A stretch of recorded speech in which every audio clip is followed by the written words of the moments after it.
High and नमस्ते, म सुषमा मलासी। आज चाहिँ म के गराउँदैछु भन्ने कुरा चाहिँ हजुरहरू हेर्न सक्नुहुनेछ। आज चाहिँ म गर्मीलाई झट्का दिनेवाला आइसक्रिम घरमै बनाउँदैछु।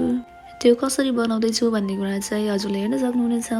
एट फर्स्ट मैले एउटा भाँडोमा पानी राखेँ, त्यसमा चिनी अनि त्यसपछि घरमा 2-4 दाना सुन्तला थियो, त्यसमा सुन्तलाको रस राखिदिएको अनि अलिकति सोप अनि ल्वाङ सुकमेलको पाउडर, अलिकति कागतीको रस, थोरै मात्रामा बदाम र नरिवल।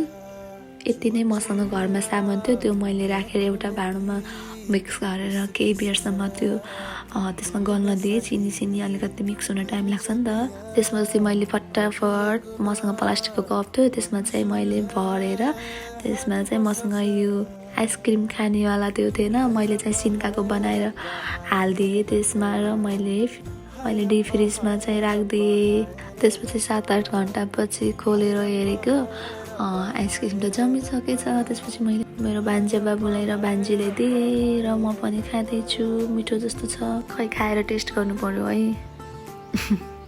मिठो रहेछ गाइस, तर के गर्ने, यो भिन्टो के यसको खाने त्यो अलि सानो भयो कि। हेर्नुहोस् न कस्तो लितिक भएको छ भाँच्चाएर। मसँग थिएन घरमा, त्यही भएर मैले यस्तो म्यानेज गरेको। फेल खायो यसले अनि मैले हल्लाएको ड्याङ्ग निस्किदिएर। अनि त्यसपछि मैले मजाले कोला खाए जस्तै खाइदिएको।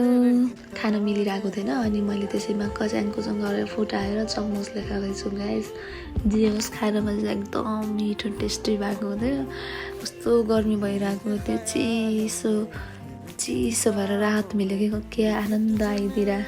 ओरेन्ज फ्लेभरको जस्तो भइरहेको थियो, एकदम मिठो थियो। अबदेखि त म त यस्तै बनाएर खाने हो गाइस।